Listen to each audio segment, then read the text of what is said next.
ہم یہ کیوں نہیں کہتے کہ ان کو جو نکالا گیا تھا اور سن 16 سے جو بلکہ سن 14 سے جو پروسیس شروع ہوا ہے وہ اس ملک میں کیا نتائج لے کر آیا؟ نواز شریف کو چھوڑیے، نواز شریف آتے جاتے رہتے ہیں، زرداری کی بھی چھوڑیے، زرداری کب سے مسٹر 10% کے نام سے مشہور ہے، اور آج ان کا بیٹا کہتا پھرتا جی ہم پہ کرپشن کا کوئی الزام نہیں ہے، یعنی جبکہ وہ وزیر اعظم نہیں تھے، صرف وزیر اعظم کے شوہر تھے، پوری دنیا کا پریس انہیں مسٹر 10% لکھتا تھا، لیکن آج ہم کہتے ہیں وہ آنےسٹ ہے، اور کرپشن جو کی ہے وہ کسی اور نے کی ہے، نواز شریف نے کی ہے یا عمران خان نے کی ہے۔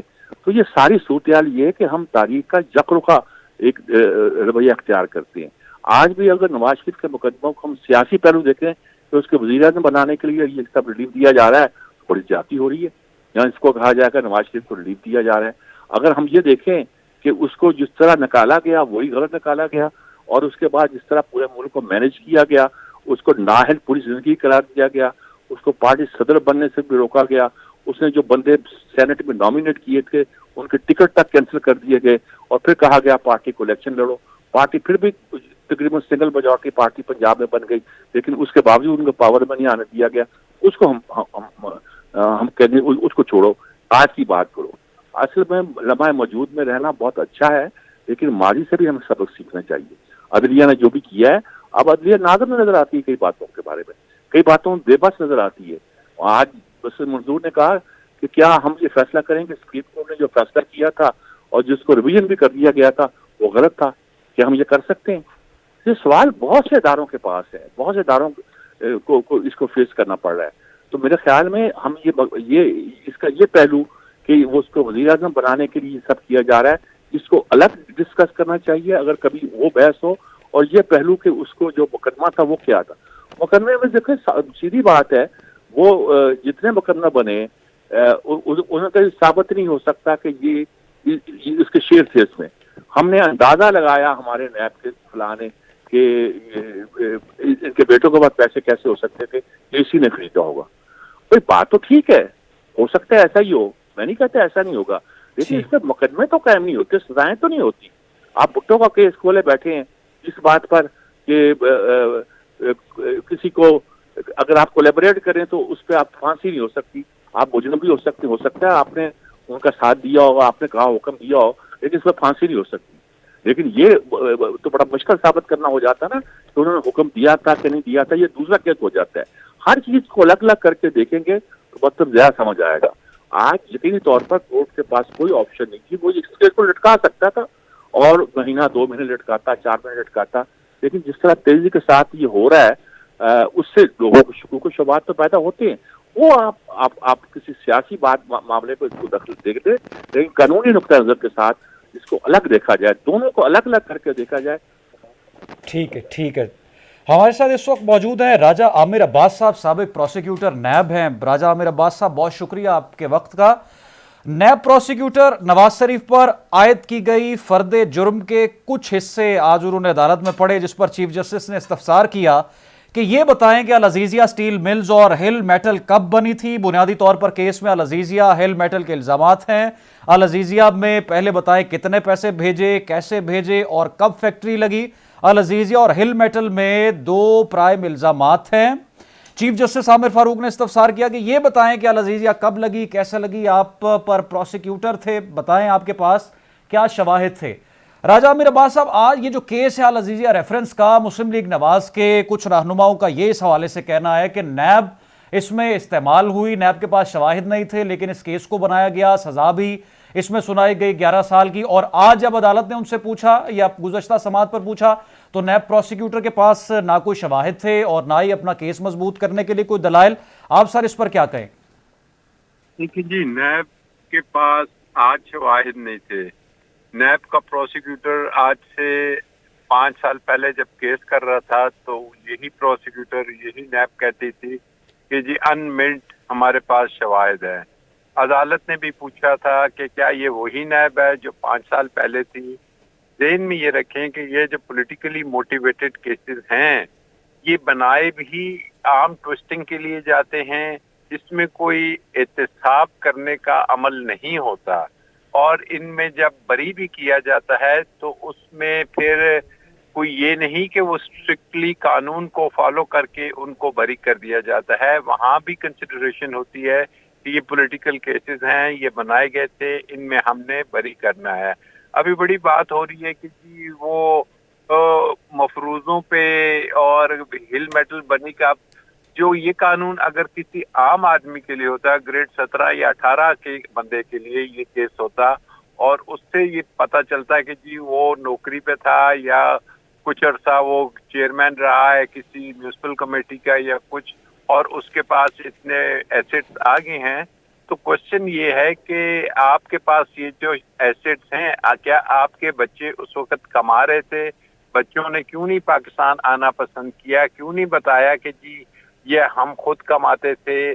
اس میں جو سیکشن 14 تھا نیب کا، اس میں یہی مفروضہ ہی ہے، ایزمپشن ہے کہ اگر پبلک آفس ہولڈر جو سا ہے وہ اپنے عدالت کو سیٹسفائی نہیں کر سکتا کہ میرے بچوں کے پاس یا میری جو جائیدادیں ہیں اس کی سورس آف انکم کیا ہے، لیکن انفارچونیٹلی نیب نے اگر ایسٹس بیونڈ نون سورس بنائے تھے تو انہیں پہلے یہ بتانا تھا کہ آمدن سے زیادہ ان کی آمدن کتنی ہے، تو نیب نے کیلکولیٹ کر کے بتانا تھا کہ جی اتنا ان کی آمدن ہے اتنے سالوں کا، یہ ان کا اخراجات تھا، یہ سیونگز ہو سکتی ہے، اور ان کی جو پراپرٹیز یہ بنی ہوئی ہیں یہ اتنے اماؤنٹ کی ہے۔ لیکن نیب سے جب ایون فیلڈ کا پوچھا گیا تو کہا گیا کہ جی گوگل کر کے دیکھیں اس کی کیا قیمت ہوگی۔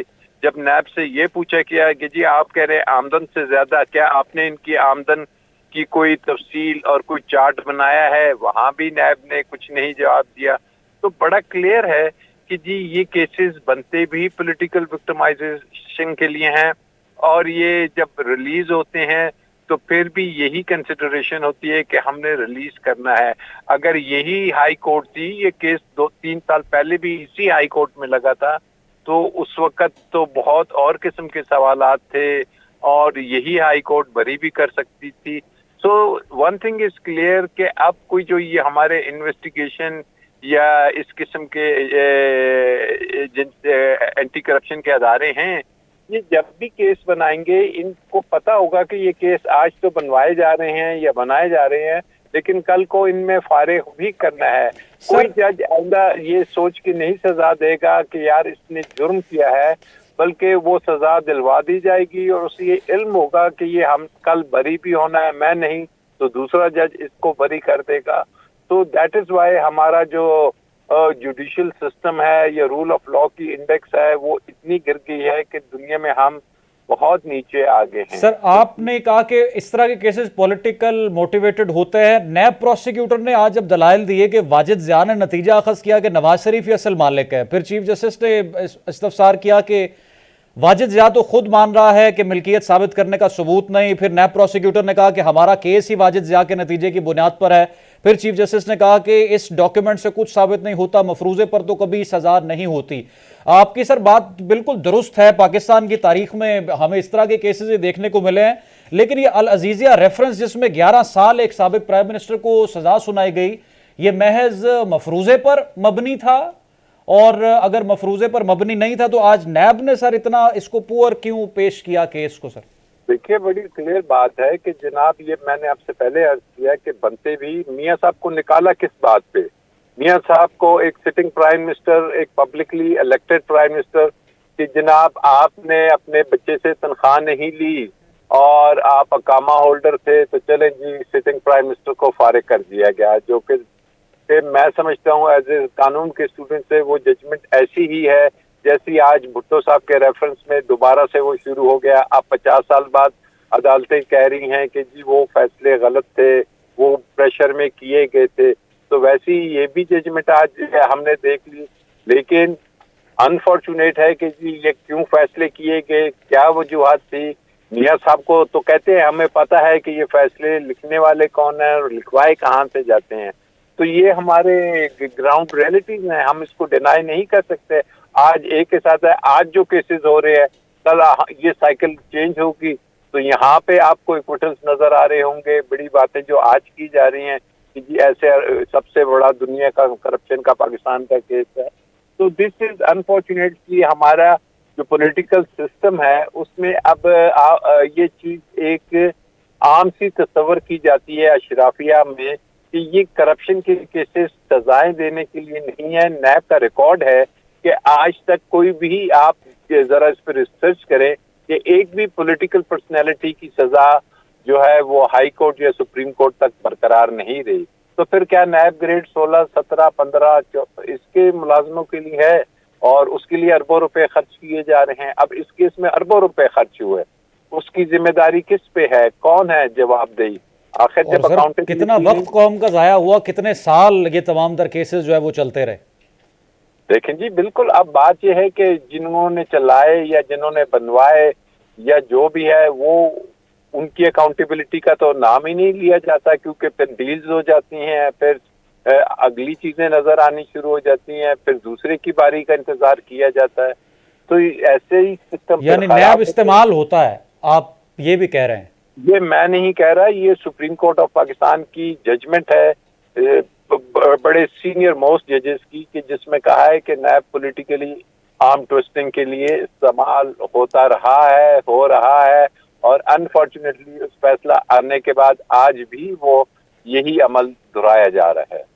بہت شکریہ. راجہ عامر عباس صاحب, سابق پروسیکیوٹر نیب, اور سجاد میر صاحب پروگرام میں ہمارے ساتھ موجود تھے. ناظرین, اس وقت پاکستان جس طرح سے ہم ڈسکس کر رہے ہیں کہ میاں محمد نواز شریف کی یہ واپسی جو ہے, اس کے بعد سے میاں محمد نواز شریف پر جتنے کیسز تھے یکے بعد دیگر تمام تر کیسز کا جو ایک بیلون تھا اس میں سے ہوا نکل رہی ہے. کسی کیس میں وہ بری ہو رہے ہیں, کسی کیس میں وہ بالکل بے قصور ثابت ہو رہے ہیں, اور یہ وہ کیسز ہیں جو گزشتہ کئی سال میڈیا پر بھی ہم اس پر بحث کرتے رہے کہ میاں محمد نواز شریف نے کرپشن کی وہاں پر اثاثے بنائے, اور میاں محمد نواز شریف کی وہ پراپرٹی, میاں محمد نواز شریف کی یہ پراپرٹی. لیکن اب یہ جو 2018 کا کیس تھا لذیذیہ اسٹیل مل کا, اس میں تو وہ بری ہو گئے, اور نیب پروسیکیوٹر کے پاس جس طرح سے ہم نے اس کو ڈسکس کیا کہ نہ دلائل اور نہ ثبوت, محض مفروضے پر یہ کیس بنایا گیا. اس پر ہم مزید بھی بات کریں گے ایک مختصر سے بریک کے بعد. ہمارے ساتھ رہیے.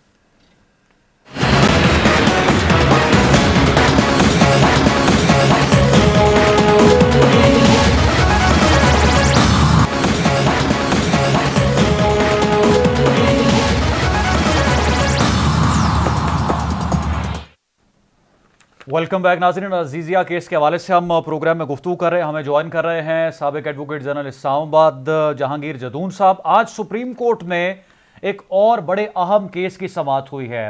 نواز شریف بھی سابق پرائم منسٹر ہیں, 3 مرتبہ پاکستان کے پرائم منسٹر رہ چکے ہیں, اور ان کو آج بری کیا گیا ہے. سپریم کورٹ نے ذوالفقار علی بھٹو شہید کے حوالے سے صدارتی ریفرنس کی بھی آج سماعت کی ہے, اور اس سماعت کو جنوری تک ملتوی کرنے کا فیصلہ کیا گیا ہے. یہ سماعت جنوری کے دوسرے ہفتے تک ملتوی کی گئی ہے. یہ جو صدارتی ریفرنس ہے اس کی سماعت چیف جسٹس قاضی فائز عیسیٰ کی سربراہی میں 9 رکنی بینچ نے کی ہے, اور اس سماعت کے بعد چیف جسٹس نے آج کی سماعت کا حکم نامہ لکھوانا شروع کیا. جسٹس قاضی فائز عیسیٰ نے کہا کہ اس ریفرنس کی کئی سماعتیں ہوئیں, بدقسمتی سے حتمی شکل نہیں دی گئی.